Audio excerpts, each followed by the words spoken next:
5 very brief points. One, I'm a member of the Congressional Armenian Caucus, and I think any member who's really going to be committed to the changes and the resolutions and the things we need to see come forward has to make a commitment to be a part of that caucus and support it. Number 2, it wasn't said in my introduction, but I come by way of California. I live in Long Beach, California, and we have the largest amount of Armenian American population in the United States. So it's also very key that Californians understand and we're supportive. Number 3, I'd like to talk about the elephant in the room. I haven't been here the entire time, but something I haven't heard anyone say, and something that my Armenian friends have said to me. In my district, I have people who I consider advisors, people who keep me apprised of what's important.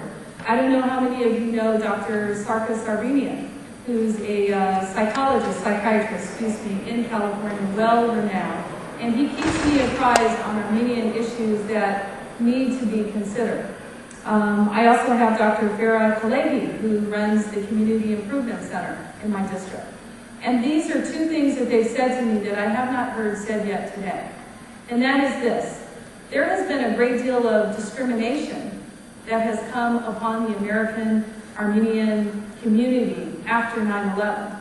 And a lot of people, if they see someone of Armenian descent, they don't know that the person is not from Iraq or Afghanistan. They don't always know. They don't know the Christianity, religion, history, culture that has long been within the Armenian community. And so what we need to make sure that we're doing in Congress as well is that we're understanding that the same efforts we need to fight for protections and acknowledgments and not the disrespect, we need to fight for those same things within the Armenian community. Because I've seen them in my own district, incidences with police and so on. And so I think that's something I'd like to see us also work more on. Stood beside America as we have fought to increase democracy and to increase better relations around the world. And certainly, as things are finally getting better, we should not forget our friends who have always been there with us. And so my commitment is that we're going to remember those friendships. We're going to remember those who stood with us in times when others have not. And we have to make sure that we fulfill those commitments. And that commitment is, I remember I was asked to be an original co-sponsor of the Armenian Genocide Resolution. And Adam Schiff came to me on the floor and said, "Laura, will you support this?"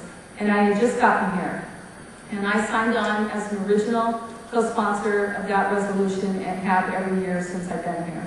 And I remember when it was this big, almost frightened terror brought to members. Oh, if we push this resolution, suddenly, war is going to, and we're going to do steps back. And Turkey made a very difficult and high pressure on members to pull back. And I just want you to know, if you don't know from my record, I did not take back my sponsorship as some members did, because I strongly believe that only when we really acknowledge the genocide that occurred can we really move forward and make sure that it does not happen again. Thank you very much.